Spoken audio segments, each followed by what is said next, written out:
அருமையான கர்த்தருடைய பிள்ளைகளே, ஆண்டவராகிய இயேசு கிறிஸ்து நாமத்தினாலே உங்களை நாங்கள் வாழ்த்துகிறோம்.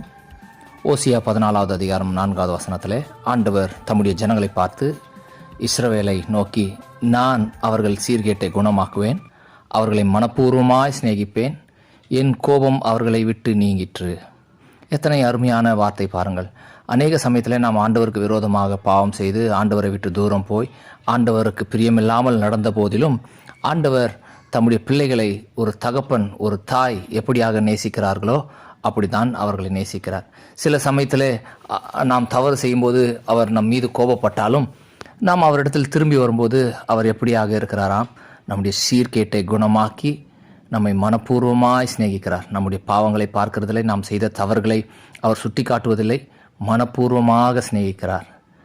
அது மட்டுமல்லாமல் நம் மீது அவர் கோபப்பட்டிருந்தாலும் அந்த கோபத்தை அவர் மறந்து விடுகிறார். அதனால்தான் வசனம் சொல்கிறது, என் கோபம் அவர்களை விட்டு நீங்கிற்று. இது எப்பொழுது நடக்கும் என்று சொல்லி நீங்கள் பார்த்தீர்களானால் அதே அதிகாரத்தில் 1வது வசனத்தில் இப்படியாக சொல்கிறார், உன் தேவனாகிய கர்த்தரிடத்தில் திரும்பு, நீ உன் அக்கிரமத்தினால் விழுந்தாய், நான் உன்னை எதுவும் செய்யவில்லை, நீ அக்கிரமம் செய்ததினால் நீ விழுந்து போனாய்.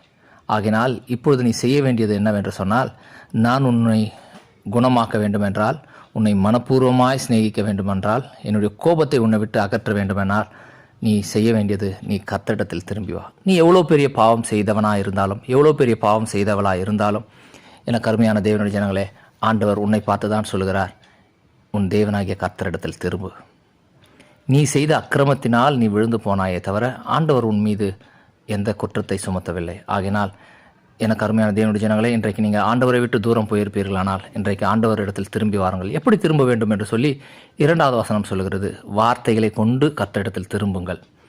அவரை நோக்கி நாம் எப்படி ஜெபம் பண்ண வேண்டும் என்று 2வது வசனம் 3வது வசனத்தில் சொல்கிறது, வார்த்தைகளை கொண்டு திரும்ப வேண்டுமாம். அதனால்தான் நீதிமொழிகள் 28:13 சொல்கிறது, தன் பாவங்களை மறைக்கிறவன் வாழ்வடைய மாட்டான், அவைகளை அறிக்கை செய்து விட்டு விடுகிறவனோ இரக்கம் பெறுவான். இந்த இடத்துல ஆண்டவர் ஒரு ஜெபத்தை கற்றுக் கொடுக்கிறார், எப்படி நாம் பாவங்களை அறிக்கையிட வேண்டும் என்று சொல்லி. தேவரீர் எல்லா அக்கிரமத்தையும் நீக்கி எங்களை தயவாய் அங்கீகரித்தரலும், அப்பொழுது நாங்கள் எங்கள் உதடுகளின் காளைகளை செலுத்துவோம்.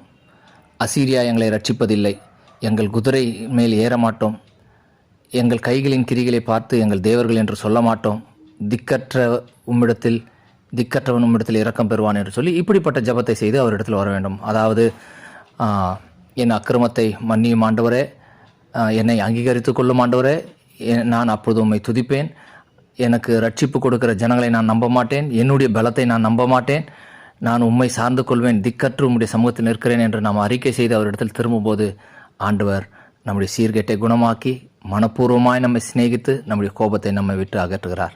கர்த்தர் தாமே உங்களை ஆசீர்வதிப்பாராக.